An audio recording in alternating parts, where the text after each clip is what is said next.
My boyfriend, Ben, wants to break up with me. He says he's found a shortcut in life and plans to be a live-in son-in-law. Me, actually, my dad owns a lot of buildings. The plazas around are ours, and our hotel chains are all over the country. If you're set on being a son-in-law, I can make that happen. Want to reconsider? Ben held my hand and firmly said, "Sorry, but Rose and I are truly in love." Fine, I'll let him go. I turned and jumped into the arms of a rich, handsome guy, laughing out loud. My boyfriend of 3 years suddenly broke up with me. Ben, sorry Susan, my mom has a terminal illness. I don't want to drag you down, so let's break up. Right after he said that, Ben cut all contact with me. Called him, the number wasn't working. Went to his company, he had resigned. His public housing, empty. I was heartbroken. Breaking up was like some tragic romance show, where the couple is madly in love, but ultimately separated by money. I never got to tell Ben, to drag me down with money, you'll need another lifetime. Actually, my family's worth billions. We're super rich. Ben came from a single-parent family and wasn't well off. To protect his pride, I kept a low profile around him. After college, I bought a place smaller than my family's restroom. Told him I was renting it. Now that we broke up, I don't want to live there. Packed my bags and moved to my villa in another place that same day. I had it renovated 6 months ago,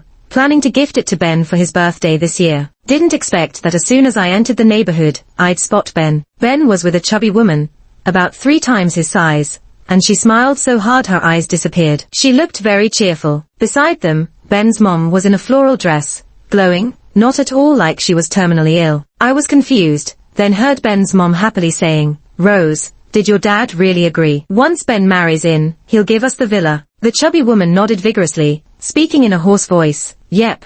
My dad said it himself. Why would it be fake? Auntie, I'm carrying Ben's son. Would I lie to you?" Looking at her belly, I suddenly felt a pang. Ben went this far for his mom's treatment. He's such a proud person. I approached Ben. "You know, Ben, my dad owns a ton of buildings and the plazas around are ours. Our hotel chains are nationwide. If you wanna be a son-in-law, I can do that. Still wanna reconsider me?" Ben was shocked to see me there, but quickly held the chubby woman's hand. "Sorry Susan, it's my fault. But Rose and I are truly in love." Next to us, Ben's mom sneered at me. "Susan, Rose's dad is in construction, and they've got at least 50 million in savings. What do you have? Only 5 grand salary a month. What's left after rent? How can you even compare to Rose? Keep your distance from Ben. Don't get in the way of his pursuit of happiness." Finally, it hit me. "Auntie, you don't have a terminal illness." "Terminal what? You're the one who's got it." I nodded and looked at Ben.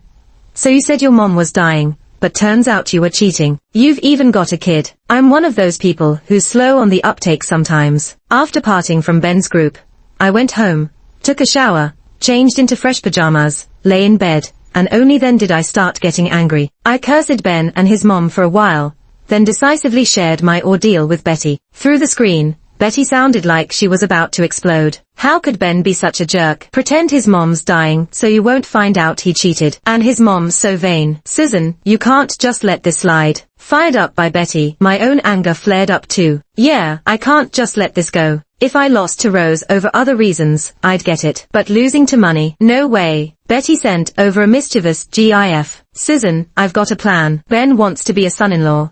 I've got a cousin named Logan. He's decent looking. I'll ask him to act as your son-in-law for a bit. If Ben finds out you're rich, he'll be furious. Who wouldn't want to teach a cheating jerk a lesson?" I agreed immediately with both hands raised. An hour later, I got a reply from Betty. "Done. Tomorrow at 2 p.m., City Center Cafe, table 36. Logan will be wearing a black suit." The next day, after resigning from my job, I headed to the cafe. As soon as I walked in, I spotted the guy at table 36. I went straight over. "Hi, Logan." When the guy looked up, I was startled. Betty really downplayed things. If her cousin only looks decent, then there's no decent left in the world. His cool eyes, perfect features, every refined descriptive could apply to him. Total romance novel male lead, especially when he looks at me with those deep eyes. Feels like I could fall right in. I gave myself a little smack on the forehead, cleared my head, then smiled. "Logan, Betty told you all about my situation, right?" The man raised an eyebrow. Oh my, even just that little move was so attractive. I took his as a yes. Then I grinned. "Logan, playing my family's son-in-law isn't hard. You just need to stand next to me and look handsome. I'll provide all the rich gear. How about it?" The man looked at me quietly for a while before slowly nodding. "Sounds good." Once we left the cafe, I took him to a car dealer and impulsively bought a Maybach. Since they didn't have any in stock, it'd be a few days before delivery. But I also took him to a custom tailoring shop Ben and I frequented before we started dating. The clothes he wore didn't have any brand logos, but the fabric and cut were refined, clearly bespoke. But he's gonna play my family's son-in-law. I gotta show some appreciation, right? Plus, I wanted a few custom pieces for myself. I hadn't been here in 3 years. The tailor shop had new staff, but when they saw me, the manager greeted me instantly. Though, her gaze was on the man. Before she could speak, the man pointed at me. She's the one paying today. I looked at the man, thinking he had great potential to be a live-in son-in-law. Of course, I don't mind him spending my money. Bring out your pattern books. I'll order a few outfits. I looked at the man. Logan, pick 3 sets for yourself. Money's not an issue. When the manager brought the pattern books, Logan handed them to me, his face wearing a subtle smile that almost glittered for a second. Just 1 set. You choose for me. I customized 10 outfits for myself and 3 for Logan all in one go. Then I took a cab and dropped him off at his company's doorstep. Before leaving, I glanced at the company logo. L Group. Yeah, I know, it's one of the top 20 publicly traded companies globally. Logan's alright, a promising young man. After getting home, I saw the message from Betty. Sorry, Susan, no need to show up.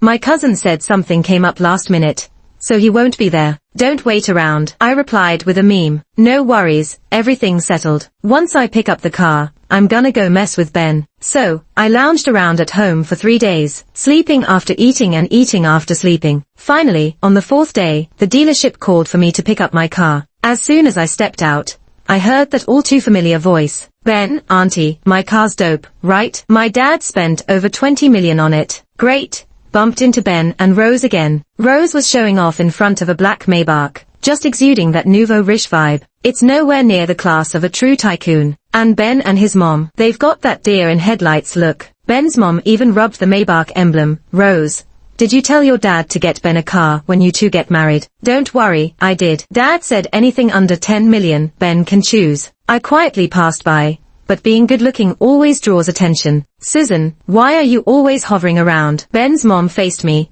her nostrils flaring. Susan, Ben dumped you. Get the hint. If you keep bothering him, I'll call the cops. I rolled my eyes, big time. Like I'd lower my standards for a cheating ex. Ben's mom was obviously not buying it. Susan, who knows? You're shameless enough. I made it clear before that your 5 grand salary is way under my Ben's standards. My Ben's salary is 4 times that each month, but you clung on. Now, knowing Ben is about to become a bridegroom, who knows what tricks you're up to? I called security. This lady here is verbally attacking me. I have the right as a resident to have her removed. 2 huge guys, both at least 6 feet, grabbed Ben's mom on either side, her tree trunk legs dangling. What are you doing? My Rose lives here too. My Ben is family. You can't kick me out. Rose, say something. Rose seemed ready for a standoff, but went over to her mom and gently persuaded, Mom, Dad believes in environment. The baby's not 3 months yet, so we shouldn't announce Ben as the groom. Don't upset Dad. Ben's mom instantly mellowed.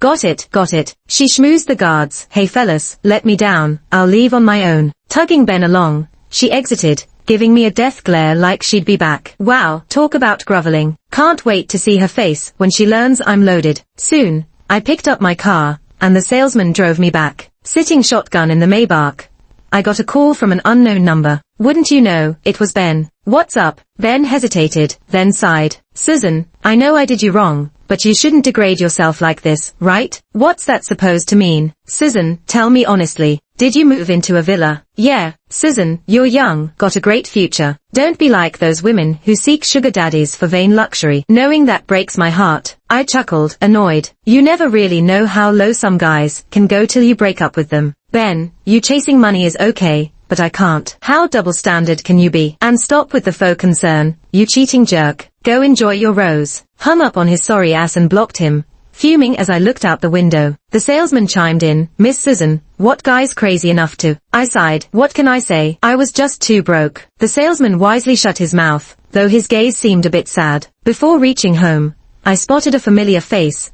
Logan was heading to Rose's Maybach, opening the door and sitting inside. Stunned, I got out and tapped on his window, seeing his equally surprised face. You live here? Yeah, my expression was complex. Logan, I thought you worked at L Group. Didn't expect you'd be a driver. He paused before admitting, yeah. I furrowed my brow. That Rose doesn't deserve you as a driver. Logan, quit and be my personal driver. Whatever she pays, I'll double it. 2,000. You took such little pay. Times were tough. Alright. I waved grandly. I'll pay 50 times that. To show sincerity, I pulled out my phone. Add me. I'll transfer it now. I'm lazy, so let's skip the contracts. His head portrait was a plain black image.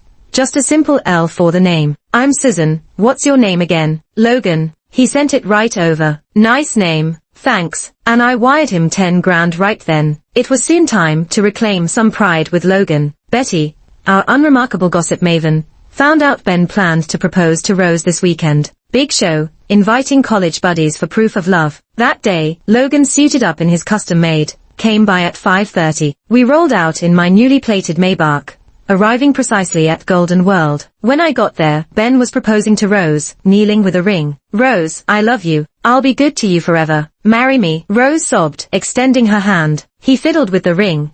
Couldn't slip it onto her ring finger. Settled for her pinky. I chuckled, watching his awkward face. As they embraced, the crowd cheered on cue. I snickered, dragging Logan inside. Having been Ben's girlfriend for 3 years, these folks were mutual friends. They stopped cold seeing me with another guy. Ben caught on quickly, disbelief written all over. And Rose's face, priceless, her eyes glued to Logan. Oh boy, didn't see your own driver ending up as someone else's boy toy, did ya? I decisively took the only center seat on the scene, with white roses laid out in front of me. Looks like they were prepared by Ben for Rose. Soon enough, Ben and Rose walked over. Susan, what are you doing here? I smiled, linking arms with Logan. My boyfriend's in a bad mood today, so I came to cheer him up. Oh, I forgot to tell you, Ben, you've lost the privilege to spend money here. I pointed at myself, because, well, this mall belongs to my family. Ben immediately gave me that helpless yet somewhat indulgent look. Susan, stop messing around. Back when we were together,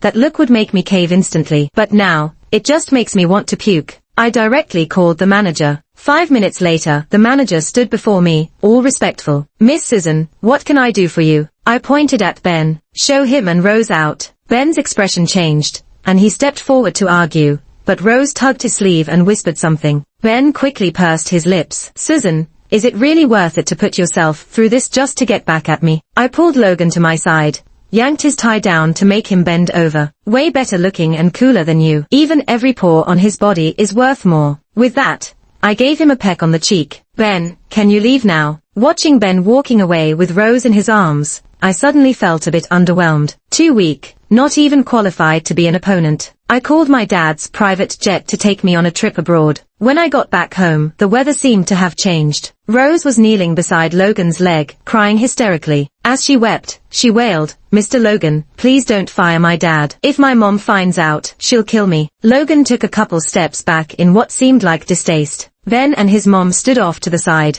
looking incredibly embarrassed. My brain slowly processed, and I was stunned. So, Rose, you're not some rich heiress. Logan gave me a slight nod, his expression oddly tense. Or was it just my imagination? Just a driver's daughter. I couldn't help but twitch my lips, then turned to Ben and laughed out loud. So you're aiming to be a live-in son-in-law, and the promise of a luxury car gift upon marriage all fell through. I laughed so hard, I cried. Logan softly exhaled beside me, some relief appearing on his face. Yeah, that's not happening. I was practically rolling with laughter, and quickly pulled out my phone to record a video to send to Betty. See, bad people do get what's coming to them. Ben and his mom wanted to marry up, and guess what? They got duped. Betty replied instantly. So who's the handsome guy by the Maybach? Introduce us. Isn't he your cousin? If my cause were this good looking, I'd have probably bullied him for fun as a kid. I looked at Logan, feeling a bit awkward. So who are you, exactly? The owner of this car. Blushing with embarrassment, I covered my face. Here I was, mistaking a rich guy for a driver. Sorry, my bad. I sincerely apologized. It's fine. I felt even more shy. So, can you return that 10 grand to me? Logan transferred the money right away. Staring at his handsome face, I felt a bit embarrassed. Mistook him for someone else,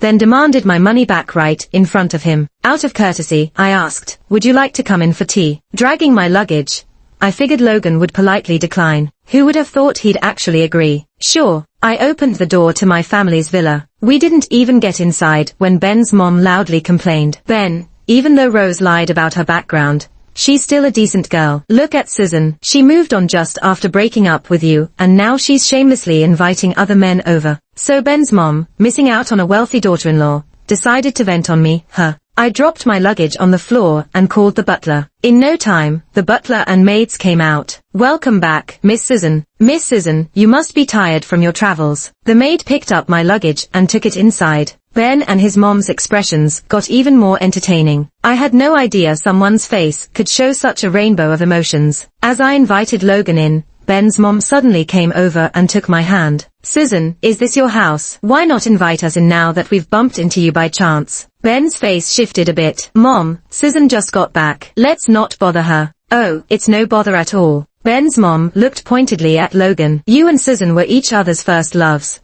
Almost got married. That's different from strangers, isn't it, Susan? Bit late to realize we were more than just any connection, huh? Too bad for you. I smiled, nodding. You're absolutely right, Auntie. With the bond Ben and I shared, I should definitely offer you a cup of tea. Butler, please make 2 cups of tea for our guests. Mr. Logan and I will go with my usual. The living room vibe was a bit tense until Ben took a sip of the tea. His eyes lit up. This tea is amazing. Susan, it's even better than my former boss's tea. I smiled, holding up a 3 and then a 10. Just SOSO, only worth this much. Ben blurted out in surprise. 300,000. His mom was stunned. Oh my god. Susan, is your family really that wealthy? Just then, the butler brought over 2 more cups of a different tea, setting one in front of me and one in front of Logan. Logan picked up his cup and took a sip, smiling immediately. Definitely good tea. Ben and his mom exchanged confused looks. Logan smirked. More than 10 million per kilo, I'd say. Ben's mom's face turned green. I purposely shot Logan a disapproving look. Don't mention stuff like that. My dad always taught me not to flaunt wealth. Typically,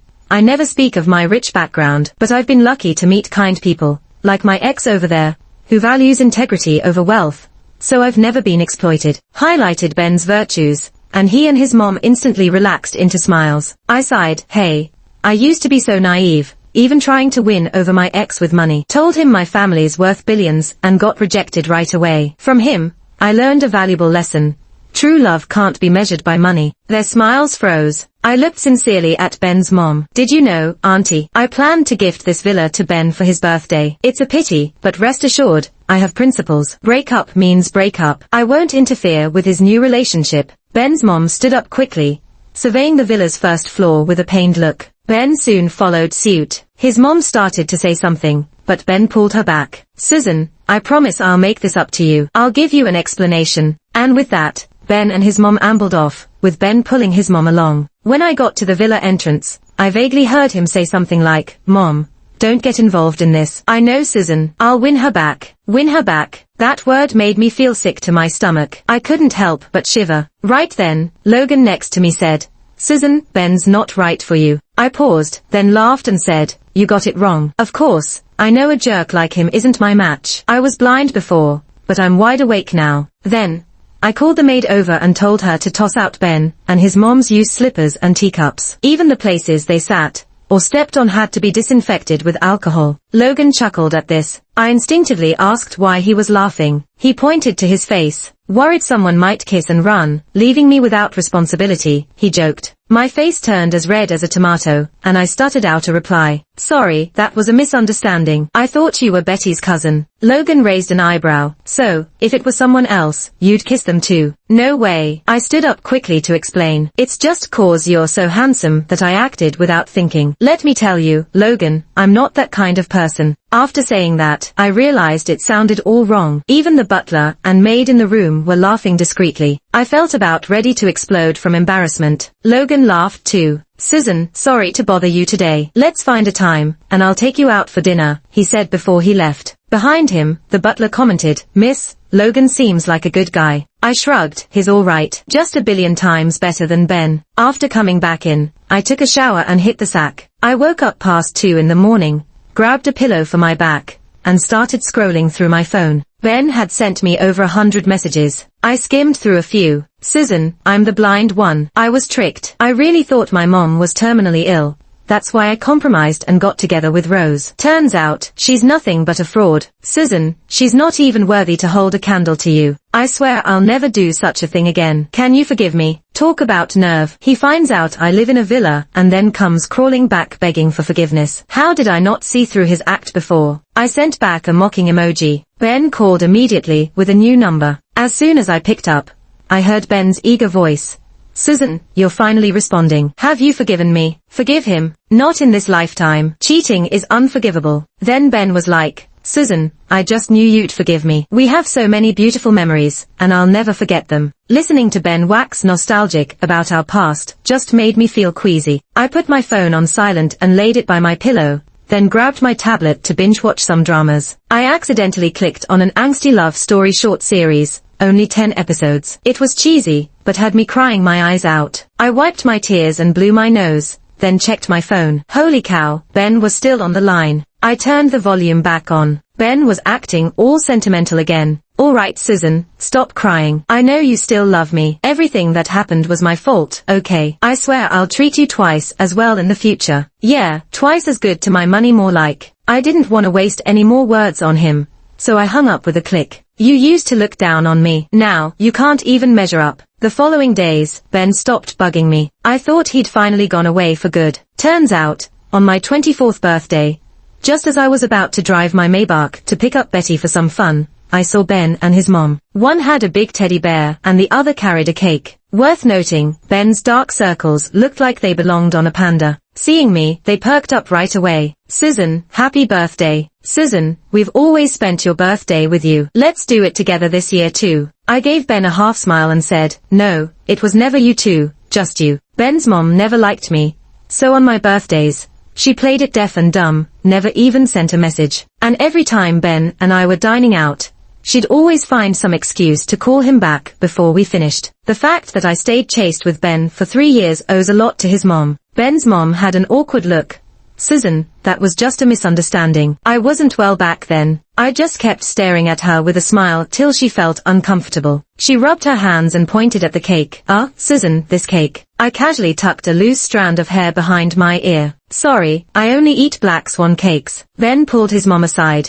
Then how about this bear? I raised an eyebrow, but before I said anything, Ben threw it in the trash. Sorry, Susan, such a plain bear doesn't fit you. He wanted to say more, but just then, a tall figure stepped out of a neighboring Maybach. Logan looked a bit road-weary, his handsome face sporting some stubble that made him oddly sexy. He walked straight to me, blatantly ignoring Ben and his mom, and he tapped on the car window, raising an eyebrow casually. Susan, to only invite Betty on your birthday, isn't that kind of snubbing your boyfriend? He said. I felt like I'd been struck by lightning. Boyfriend? When did that happen? Wasn't this all just an act? Ben's expression changed slightly, but he kept silent while his mom jumped in. Don't spout nonsense. Susan's Ben's girlfriend. What's she to you? Even if you're rich, you can't just talk out of turn. Logan looked at Ben with a knowing smirk. If you want to know whether Susan and I have something, why don't you ask your son? Ben pressed his lips tightly together. I knew him. This gesture showed he was tense. He watched me with puppy eyes and tried to sweet-talk me. Susan, I was wrong before. I apologize. I swear I'll be twice as good to you in the future. So can we stop this fuss? What happened with you and him? Let's just move on and go back to how things were, okay? I used to be a sucker for this, but now, I wanted to slap him, especially using the words move on so aptly.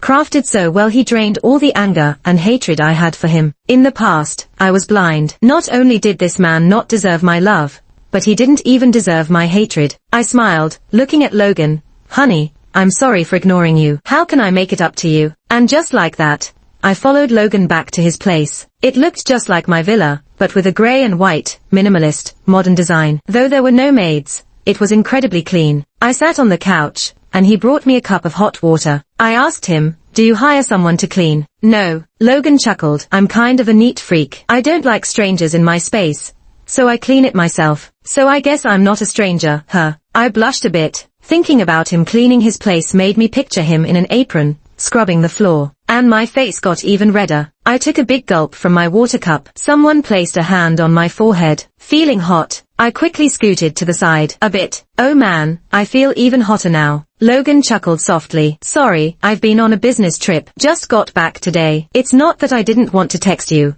I just never know what to say. Every time, I just stare at your profile picture for ages. Logan rubbed his forehead and sighed. Susan, I really can't deal with you. I couldn't figure out what made Logan feel like he couldn't deal with me, but I did know my heart started pounding like crazy. He looked at me with a smile again. In the end, the reason I'm so helpless is because I want to make this official. Susan, I rushed back today, just to ask you, will you let me be your real boyfriend? My face felt like it was burning. What was up with this guy? He wasn't doing anything over the top, yet I was so moved. But he wasn't backing down on this. He took a step forward and looked down at me. Susan, give me an answer. Me. What other answer could I have? Of course. I nodded yes right away. Logan raised his hand and hugged me. I could hear his strong heartbeat, matching mine in speed. Susan, I'm really happy. After a while, Logan let go. Wait for me. I'm going to shower and change. Then we can celebrate your birthday. Okay. Not knowing what to say, I just nodded like a little hamster. Soon I heard the water upstairs. I quickly sent a message to Betty. Take your time.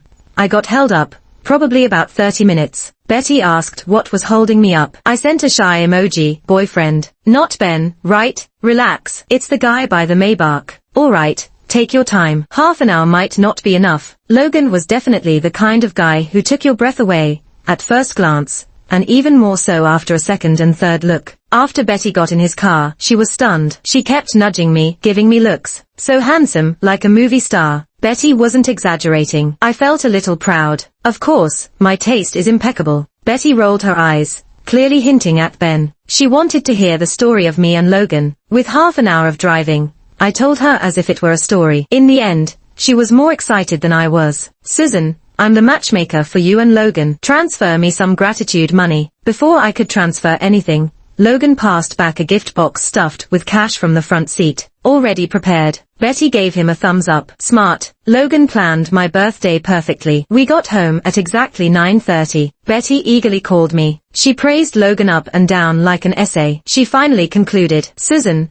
I always thought Ben didn't deserve you, but you were obsessed with him. Now, you found a good man. Susan, hold on to this one. Hearing Ben's name, I felt nothing. No disgust, no sadness, just sweetness when I thought of Logan. The next morning, Ben called me. I hesitated, but then answered. Susan, did you have a good time yesterday? Ben sounded particularly worn out, like he was on the brink of falling apart. Yeah, I was happy. Betty and Logan were with me, and it went great. That's good. Susan, is there really no hope for us? Yeah, I said firmly. Ben, let's stop contacting each other. Whether you want Rose or not, it's none of my business. Ben's voice sounded choked. Susan, we loved each other so much. How did it end like this? I rolled my eyes. Ben continued. Susan, I've been doing really badly lately. I can't eat or sleep well. My job's a mess. My boss fired me. Sounded rough. I laughed. A jerk gets what's coming. After a pause, Ben asked, Susan, can I borrow some money? My mom fainted before she even got home yesterday. I took her to the hospital, and she's got late-stage lung cancer. I laughed harder. Ben, it came true. Your mom really got a fatal disease. Congrats. I hung up and texted Ben never to contact me again, before blocking him. If Ben hadn't asked for money, I might have pitied him, but asking for money right off the bat. Sorry, I'm not a fool. I have no obligation or responsibility to help your mom. I opened the curtains,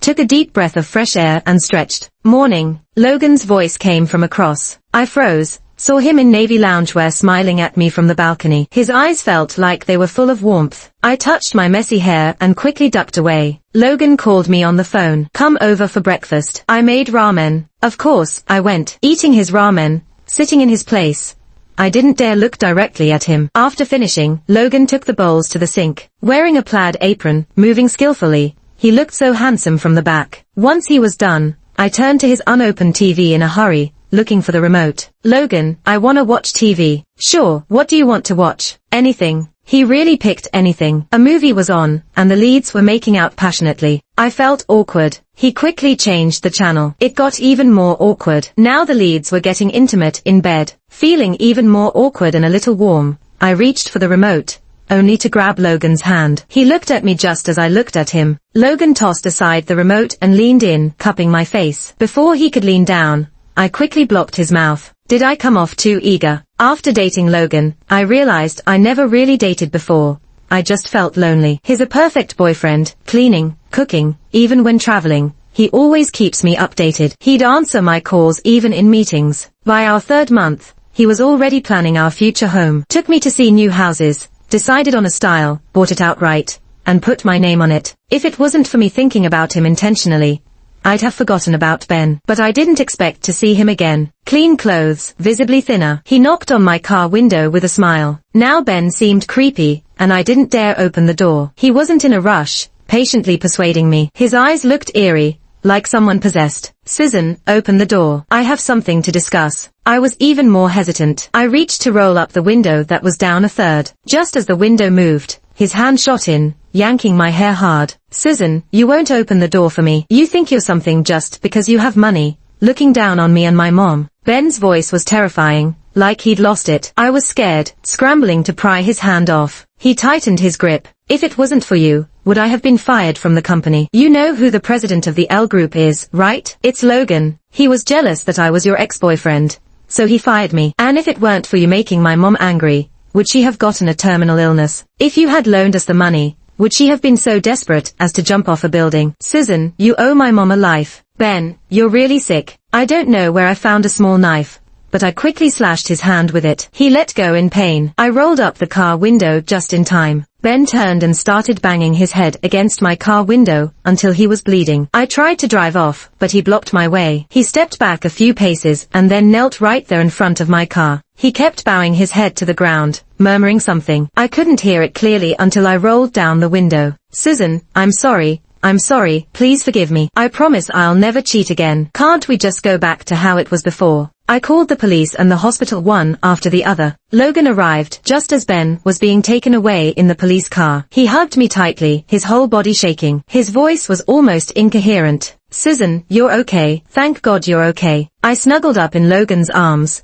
feeling so soft inside. Logan, you're not getting any younger. Let's get married. He paused, then smiled helplessly. Susan, can't I be the one to propose? Are you going to let my planned proposal go to waste? Fine, I'll pretend I didn't say anything. Even though I wasn't hurt, Logan insisted on taking me to the hospital for a checkup. On our way back, we got a call from the police. They said the hospital's assessment showed Ben had schizophrenia, and that he'd be sent to a mental institution for mandatory treatment. Logan took the phone and made the decision for me. Okay, I'll cover all his treatment costs for life. Looks like he's planning to keep Ben there forever. Logan hung up and looked at me. Sorry for making the decision without you, but Ben is a risk I can't afford. I gave Logan a kiss. I really like how you handled it. So, about the proposal, when's it happening? Logan smiled indulgently. That's a secret. Logan's epilogue. Logan, recently the L Group stock has plummeted. It's all over major media headlines. What should we do? Logan rubbed his temples. What else can we do? I'll just lay it all out for them. Guess the biggest secret couldn't stay hidden. Actually, the day Susan mistook Logan for Betty's cousin wasn't their first meeting. Susan probably doesn't even remember who Logan is. Who am I? I was once Harry, living in the same compound as Susan's grandma. When I was 7, I was the king among the kids there. And Susan wasn't even 6 months old. She couldn't even walk. But Susan had an eye for things. From her stroller, her big round eyes just stared at me. Yeah, she knew I was good looking. Fine, I'll graciously give her a hug. But as soon as I did, her diaper leaked, and I ended up with a hand covered in poop. That period of time, steamed pumpkin became my eternal nightmare. Just seeing it made me feel queasy. I vowed to stay away from Susan, that little troublemaker. But after avoiding her for just 3 days, I gave up on that idea. She always looked at me with those big eyes, as if craving my attention. I'm 7. I won't fuss with a 6-month-old kid. Fine, I'll hug her, tease her, pinch her. But then I realized Susan was getting a bit too cheeky. I'd hug her, she'd reach for another kid. I'd tease her, she'd smile at another kid. I'd pinch her, and if she wasn't happy, she'd start crying her head off. HMPH, am I not handsome enough? I was annoyed, but not worried. I could handle all the kids in the compound. Surely I could handle her. The more you play with kids, the more Susan would stick to me. I quickly became Susan's personal bodyguard. Except for studying and sleeping, wherever Susan was, there I'd be. The old folks in the compound teased me. Harry, you're learning to keep an eye on your wife at such a young age. Of course,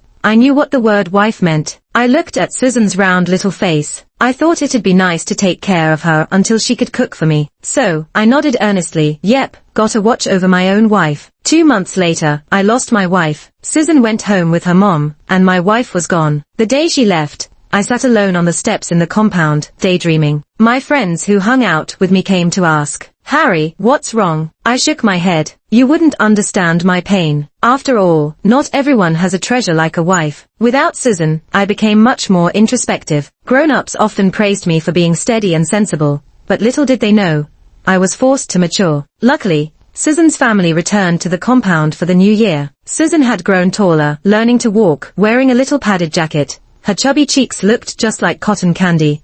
So adorable. But she tottered around with the other compound kids, and then pounced on a 2-year-old little brother. Ridiculous. I picked her up with a stern face. She got so scared, she cried her eyes out. I quickly tried comforting her. "Susan, it's Harry. Don't you remember me?" Her little face scrunched up. My mom, standing nearby, laughed. "Harry, you scared Susan. Give her a smile." "Okay, fine," I grinned. And Susan immediately cried even louder. Despite being small, she was strong, crying and struggling as I held her. Susan's mom quickly took her from my arms. Watching my empty hands, I felt a bit annoyed. But what could I do? There's nothing else to do but forgive her. For the next 5 years, Susan's family visited the compound for holidays. When she was 5, I was almost 12, long past the age to be playing around with young kids. But sometimes I couldn't resist. 5-year-old Susan loved playing games. A group of kids in the compound would assign roles. I'd be under the sycamore tree, reading a book, unfazed,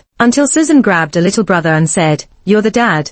I'm the mom, and here's our baby." Then I couldn't stay put. I set the book aside and walked over to Susan, towering over her. "What about me?" she said in her childish voice. "You can be the grandpa." I traded a candy to convince the little brother to be my grandpa, and played as dad among the kids with great flair. That night, the compound was lit up with fireworks, making Susan's little face extraordinarily bright. I secretly made a wish. Next time, when Susan comes to the compound, I want to play dad again. And tell her, we don't need a grandpa. Another son would be fine. Dreams broke fast. My mom, Kate, was diagnosed with lung cancer, and it was already at an advanced stage. The day she told me, she looked at me for a long time with complex emotions, and said, "If your grandparents were still here, I'd never let your dad see you." After that, I made a call to bring that man over. That's when I found out I actually had a dad. I didn't know what had happened between my mom and dad. Neither had ever married, yet they never officially became a couple. But I could tell they loved each other. When my dad rushed into the hospital room that day, he stood by the door staring at my mom. He didn't even say a word before tears started flowing. "Kate, did I finally wait long enough for you or not?" Though my mom worked with the doctors for treatment and smiled often,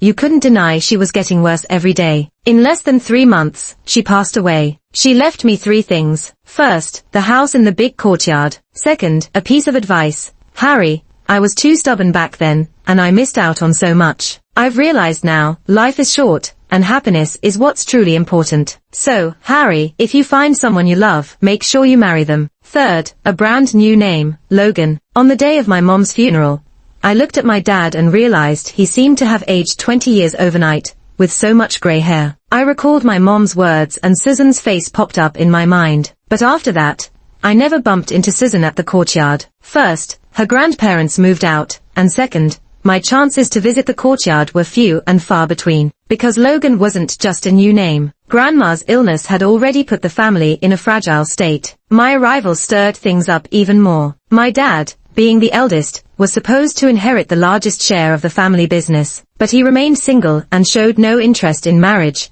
So the relatives ruled him out as a competitor since they all had sons. But once my dad left and returned with a son, a good-looking 12-year-old who seemed like a young prodigy, that made them nervous. They quickly teamed up to push my dad out. I was caught in the middle. The only option was to better myself. I had no choice. Under immense pressure, I was forced to grow up fast. I didn't crave victory. I just refused to lose. In the beginning, I thought of Susan often. Her round face was a source of comfort, but gradually, she appeared less in my thoughts. Her image blurred. By the time I was an adult, I just remembered a girl named Susan who had wanted to marry me as a kid. By 25, I'd spent 13 years establishing myself in the family. I outmaneuvered all adversaries, then began transforming the family business. Formed L Group. Within a year, L Group went public, and less than a year later, it was one of the world's top 20 public companies. At 27, people started pushing the idea of settling down. When it came to this topic, the first person I thought of was Susan. Many fell in love with me, but the only one who stuck in my memory was her. I used my network to find Susan's current address,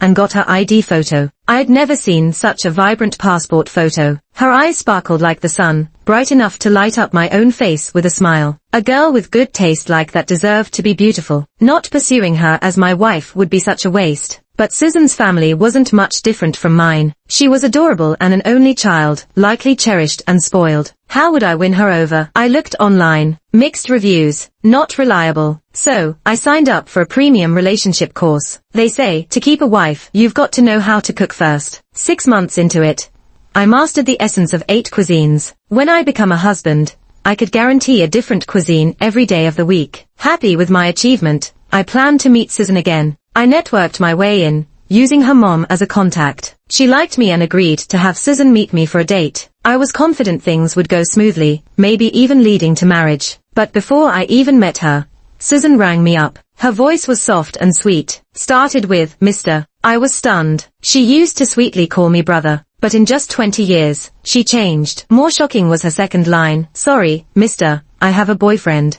Didn't she always want to marry me? At that moment, I felt really down. In business, I never went unprepared. Yet with Susan, I missed that sometimes. Fate plays a bigger role than preparation. That day, I stared at Susan's picture a long time and finally chose to delete it. I told myself, Logan, you're a grown man now. You gotta learn to let go of some things. I thought I had let go, refusing all blind dates and proposed matches, because I actually enjoyed my single life. Until after leaving the courtyard, I truly reunited with Susan. In a cafe, Susan smiled sweetly at me. Hi, Logan. I looked up and could clearly see the surprise in her eyes. Then she playfully tapped her forehead. Logan, Betty probably filled you in, right? Huh. Susan's smile grew sweeter, with a hint of mischief. Logan, being my family's son-in-law isn't hard. You just need to stand by me and look handsome. I'll provide all the fancy stuff. Deal? While I was still a bit confused, the words son-in-law were clear. Susan, you've got the wrong guy. I was mildly excited, but I kept calm. She was like a rabbit jumping into my arms on her own. I told myself again, Logan, you're a mature man now. If you can't let go of something, don't. Figure out what Susan's up to, and we'll go from there. I nodded slowly. Sounds good. Soon, I discovered why Susan needed someone to act as her partner. Seems her boyfriend of 3 years left her, because the guy found better prospects by marrying rich. Susan, wanting revenge, decided to act. I felt mixed emotions knowing this. A part of me cheered, the jerk deserved it, but I also worried Susan still had feelings for him. Anyway, what I knew was true. It felt good being in the role of son-in-law. Susan took me shopping. Susan dressed me. Susan even hailed a cab to my office. In an afternoon meeting, thinking about Susan brought a smile to my face, enough to startle department managers into stumbling over their words. Oh, I had to get a grip on myself. I needed serious self-reflection. I called the department managers in one by one, gave them a half-month vacation, and had my assistant book flights for them to go on vacation with their families. Unexpectedly, the managers were crying their eyes out in front of me. Logan, take care of yourself, they said. Once they left, I asked my assistant what was going on. The assistant said, people have feelings. They've followed you for so many years, and suddenly quitting is hard for them. Quitting? Go, stop them with HR. A few days later, I bumped into Susan again. I was just about to head out in my Maybach when I saw her and was quite surprised. Besides being surprised, I was a bit nervous. I was worried I'd lose my chance to marry into her family. But then, Susan mistook me for Rose's chauffeur. Thinking of my family's chauffeur's daughter, I was lost in thought. No way, such a coincidence. Susan's ex-boyfriend might end up with more than a red face. Then, Susan, sparing no words, offered me 10 grand to be her driver. To keep her from suspecting anything, I took the cash. Just 10 grand. Once we get married, my assets will be hers anyway. I felt like I was under a spell called Susan. I usually don't spend much time on my phone, but after that, I found myself checking my phone more and more often. Each time, I stared at her profile pic for a good while, hoping she'd message me, but nothing came. Even within the company, rumors started to spread. Everyone whispered, the boss is in love. In love, not a bad term. I immediately called the finance department, told them to bump up company bonuses by 10% this month. I waited and finally got a call from Susan. She wanted me to back her up. Her loser ex was planning to propose to Rose at the mall. I put on a custom suit Susan bought, and took her to the mall right on time. Honestly, that loser and Rose are a perfect match. The way he acts all lovey-dovey makes me want to wish them a long, happy life together. Finally, Susan took me over and sat in the center spot. The loser came over, pretending to care, but his act let Susan hook her arm in mine, calling me her boyfriend. The loser told Susan to stop fooling around. His indulgent look made me want to punch him, but I held back. Today was Susan's show. She called the manager and told the loser to scram. His expression was priceless. He seemed like he wanted to argue, but Rose stopped him. I knew why, because Rose saw me. Not sure what Rose said, but the loser quickly gave up arguing. As he left, he still had to be a jerk. Susan, to get back at me, is it worth it to compromise yourself like this? I was about to puke, but Susan pulled on my tie and bent down. A wave of her scent hit me. Not like any perfume, but it made my heart race. Then, she kissed my cheek. That popping sounded just perfect. I thought, well, she kissed me, so maybe we can take our relationship further. But the next day she went abroad, flooding her social media with scenic and culinary posts. I bet she forgot she even had a boyfriend. I was a bit mad, but what could I do? Of course, I forgave her with tears. At first,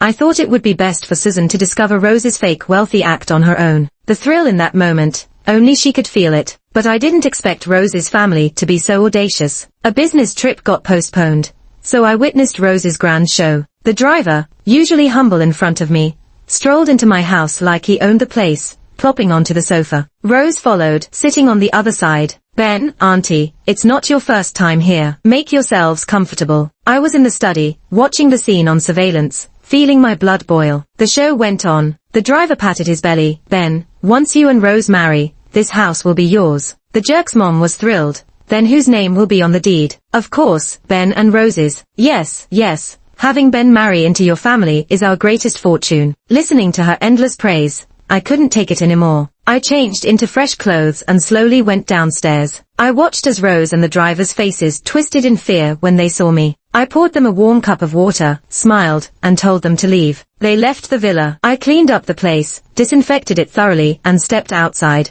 Before I could get in the car, Rose knelt before me. She was shouting, "Susan's back." Well, the cat's out of the bag on my wealth. I reminded myself, Logan, don't panic. The richer you are, the more perfect you are for Susan. Soon, I understood what it meant to miss someone. After visiting Susan's place, I went on a business trip. In a foreign land, I thought of Susan day and night, kept opening our chat, sending messages like, "Have you eaten? Did you sleep well? What did you eat today?" But I always typed them out and then deleted. I felt like I was going mad. Fueled by determination, I finished the project as fast as I could, flying back, just in time for Susan's birthday. The moment I reached my doorstep, I saw that jerk and his mom pestering Susan again. Susan's future boyfriend had enough of this nonsense. I got out, walked to Susan's car, and knocked on the window. "Susan, it's your birthday, and you only invited Betty. Have you considered you're neglecting your boyfriend?" Her eyes widened in shock. I knew she was as smitten with me as I was with her. Sure enough, she soon smiled at me. "Honey, it was wrong to neglect you. How should I make it up to you?" Susan opened the car door and followed me inside. As I shut the door, a warm breeze seemed to fill the once cooling house. Caught up in the moment, I thought, this house finally has a lady of the house. As for the proposal, I planned something simple. I wanted to take Susan back to the big house and tell her we've known each other for years. Sometimes, you can't deny that some things are just meant to be. Like her, even though we got separated for a while, in the end, she was always destined to be my wife.